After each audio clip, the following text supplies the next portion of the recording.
Good afternoon, everybody, and welcome to today's episode in the Get Unstuck series with myself, Sarah Archer. And if you haven't joined me before, I'm a career and leadership coach, and I specialise in working with female leaders to help them create career success that's right for them on their terms.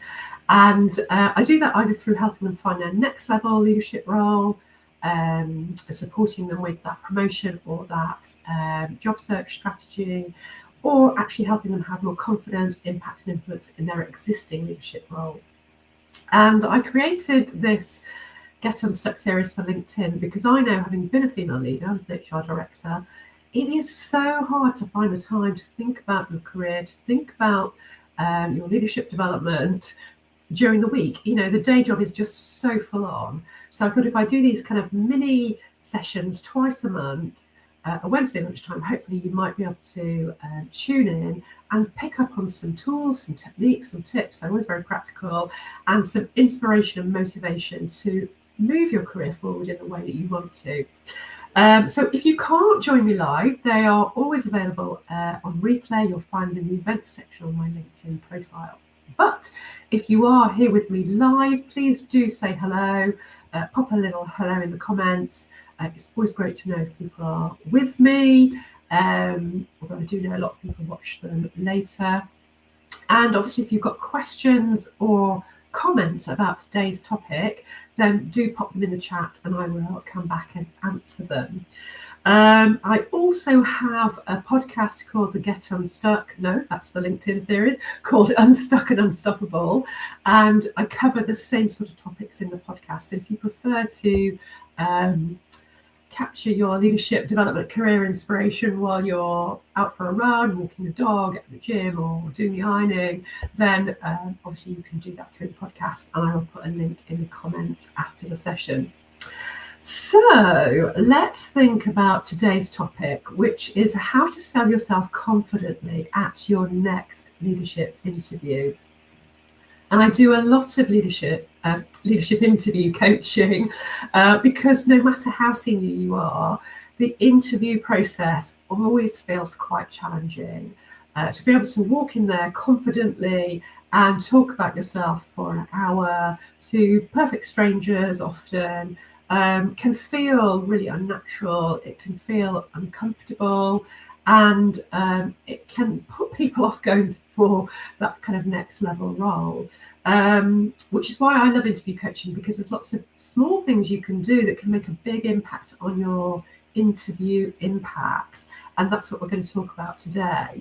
And also, let's face it, you know, often there are a number of interviews you've got to get through to get the job offer. I'm working with a client at the moment who's going for a CEO role, and she already knows there's at least 3 stages in the interview process with different stakeholders and also with the client group. And so we're working now to prepare her for those interviews that are going to happen within the next, month, 6 weeks. So what we're going to cover today is how to kind of shift your mindset from am I good enough to how can I show the value that I bring. We're going to look at what the interviewers really want to know about you. We're going to talk about how to convey your strengths and your skills without downplaying them. And we're going to think about how you can communicate with impact as well. Now, obviously, we've only got 15 minutes, so it's going to be kind of top level, but it's going to maybe give you the opportunity to think about your interview technique, your interview performance, and what are the areas perhaps you need to tweak or to concentrate on to just uplift your interview performance. And obviously, if this is something that you really struggle with, then do get in contact with me. We can have a chat about how interview coaching, which would be tailored to you, can help you navigate your next leadership interview differently. Okay, so the first thing I want you to think about is how we can reframe selling yourself to something different, because just that whole kind of concept of having to sell, having to self-promote can leave you feeling a bit icky. It can leave you feeling a bit, I don't want to do that. So what I try and do with clients is help them to see that actually we want to reframe this into, it's about detailing exactly why you would be an asset to the company or the organisation. So we're thinking about it in terms of data, information, and facts, evidence, because interviews are evidence-based. So we're just thinking about sharing information rather than necessarily having to sell yourself. And it's to give them information that will help them make a good decision, an evidence-based decision. So that can just take the pressure off a little bit, because sometimes that pressure to sell yourself can just make you feel, I can't do this. I had a client who I worked with at the end of last year who was going for a head of programs role, who came to me because she just felt she crumbled at interviews, and that whole self-promotion piece felt really alien to her, and it really put her off. And so we did a lot of reframing around it being evidence-based, and she was presenting data and facts about herself and how she added value that enabled her then to navigate the first interview, which she felt she didn't do very well in, but she did because she got through to second interview, and then she got the job offer. And it just really helped her reframe the interview process so it could feel more accessible to her. The second thing we want to do is to think about managing your inner critic so that you can create a positive mindset around the interview process. Because often when we think about interviews, we experience a sense of dread, we experience a sense of, I would really rather be ill on the day, or some reason that I can't get to the office, or my internet goes down, rather than take the interview, which obviously going into the interview with that kind of mindset can just inhibit you and not allow you to be presenting your best self. So we want to be going into the interview, knowing we're going to feel nervous, but feeling excitement for it, feeling positive towards it in terms of it's a conversation, it's a dialogue. And the key to that is kind of managing your inner critic, and also just being able to tap into thinking about the interview in a positive way. So sometimes using things like affirmations to just be able to uplift the way you're going to approach the interview. So I had another client who I've worked with 3 times around interview coaching for different roles, all that she's been successful in. And the first interview that I worked with her was for a finance director role that she was going for. It's her first financial director role. And she was somebody who'd worked her way up through different roles in finance. So she'd started as a finance assistant, and over time she had progressed and she'd become qualified, and she'd got to achieve senior roles in finance. But she had a little voice in her head that was saying, am I good enough? Can I do a leadership role? What can I bring that will get me, a seat at the table? And so we had to do a lot of work around her mindset and helping her feel good enough and to feel positive around the whole interview experience. And I could see from working with her, she had an amazing kind of commercial acumen. She could really see how she could add value to the business beyond just the finances. She was really thinking about the whole kind of commercial piece and things the business could do to kind of really fine-tune and hone its commercial approach. And this came across in her interviews, and she's been successful in all the finance director role interviews that I've supported her with, because she can just bring this real added value. So that mindset piece is really, really key. The third area that we'd want to think about is getting clear about what the panel need to know about me in order to offer me the job. So that's just getting really clear about what your unique selling points are that you are bringing that's going to help you stand out as a candidate. It's going to be different to what somebody else might bring, but also linking it to what makes a difference for a business. So often if you're thinking about the business or the organisation, you're going to be thinking about, am I making a difference in any of these categories? So it could be around growth. It could be around revenue, increasing revenue or income. It could be around people. It could be around innovation. It could be around risk. and it could be around what's what I think on innovation, efficiency. So thinking about how do I add value? What difference do I make to the business bottom line around those areas, and being able to showcase that in your answers, because interviews are all about evidence of what you've done in the past, because it's then a good indicator of future performance. So being able to tell them about how you have added value to the business will help them see that you are a really credible candidate. So obviously you've got the job spec, you've got the person spec in terms of what skills and experience they're looking for, but you want to take it to that next level in terms of, okay, let me link that then to the difference that I've made, because that will help them to see I can make the same difference to them in their organisation. And then when we're thinking about the interview panel, we can also be thinking about what's going to be important to the different members of the panel, because you're going to have different stakeholders present who will all have their own kind of agenda around why they're on the panel.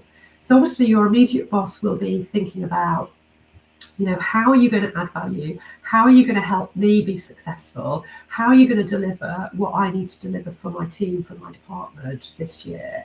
So they're going to be very interested in the how and the results that you've generated. Often there'll be a member of HR. They're going to be thinking broader. They're going to be thinking about the people fit, the cultural fit, the team fit. Maybe you'll have a peer or a member of a different department that you might collaborate with or support in your role. And they'll be thinking about, how can you help me? How can you aid my team to be successful? Then you might have, at the next level interview, you might have your boss's boss who'll be interested in kind of how do you bring organisational value? How are you going to help my department or the organisation be successful? You might have a trustee or a member of the board on the panel, and you'll be wanting to think about, okay, from their portfolio, what might they be interested in? Because that would also help you shape your answers by thinking about, okay, what could be important for them to know about me in order to say yes. So that's our kind of third area. Our fourth area is thinking about how you communicate. So if you find it hard to talk about yourself and your strengths and your skills, because maybe you are quite humble, maybe you feel you don't want to brag, maybe you've had bad experiences before where you've been told don't show off. And obviously we want to work through that. So some of that is the mindset work, but also what you can do to start helping yourself is to start talking more about what you do on a daily basis. So it just becomes more natural and it just becomes part of what you do in your communications, which will generally help in a work context about your visibility. So thinking, okay, what have I done today that's been great? How can I link it to my skills, to my leadership style?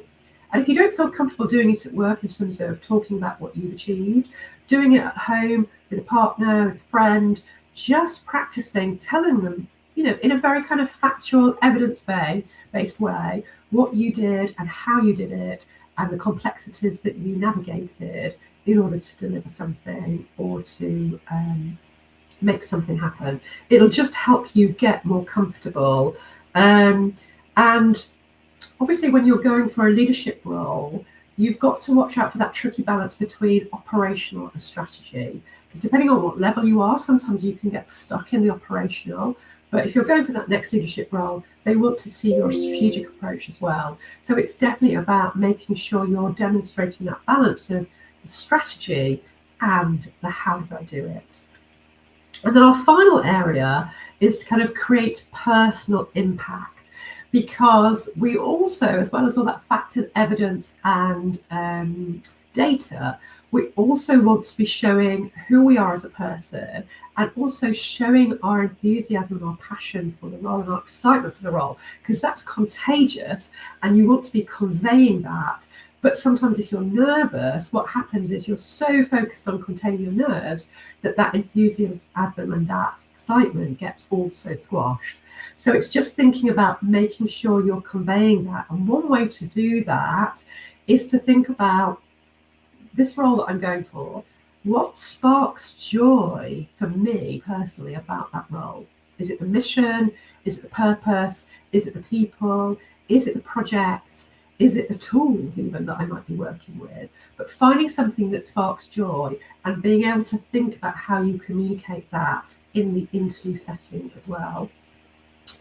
Also, giving yourself the permission not to be perfect, because sometimes when we go for an interview, we think, I've got to do a perfect delivery, I can't make any mistakes. But actually, it's okay to kind of show your human side to the panel. They're human too.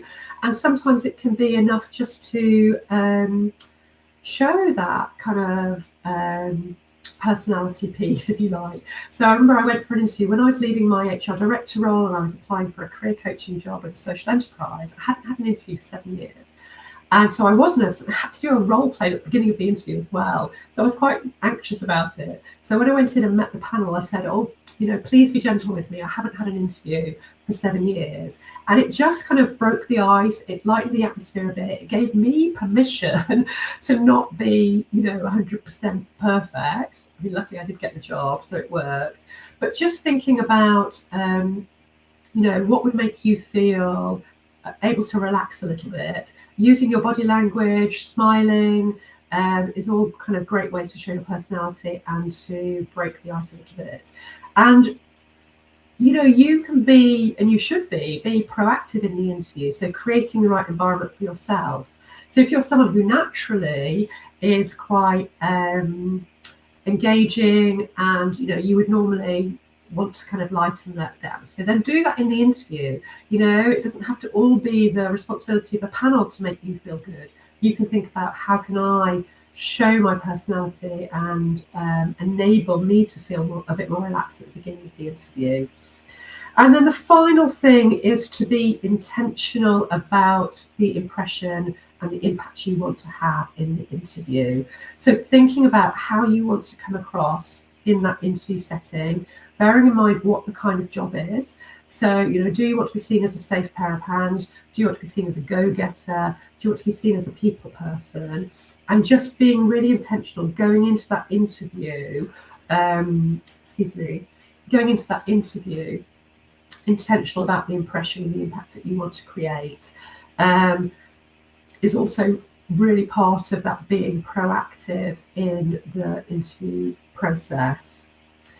So I know that's a lot to think about. I'll just kind of recap for you. So we've got reframing selling into providing data and information for them to make a decision about what you've done, what your successes are, what you're bringing. Managing your inner critic to create a positive mindset around the whole interview experience. Getting clear about what the interview panel need to know about you in terms of your unique selling points and the impact you've had on the business. Understanding the different perspectives on the interview panel and what different people might be looking for. Starting to practice talking about yourself if that's something you find very tricky. And creating personal impact, letting your kind of joy, enthusiasm, excitement, or personality come through in the interview. So I hope that's given you some food for thought. I hope it's given you some ideas about where you might need to tweak your interview performance. And like I always say, if it's something that you feel you need support with, then please do message me, get in touch. I love interview coaching because it can make a real difference to how you perform on the day and making sure you're getting the job offer. You're not the runner-up, you're actually getting the job offer. So I'll be back in a couple of weeks with another topic. So please do join me then. Have a great couple of weeks in the meantime. Thank you very much for being here.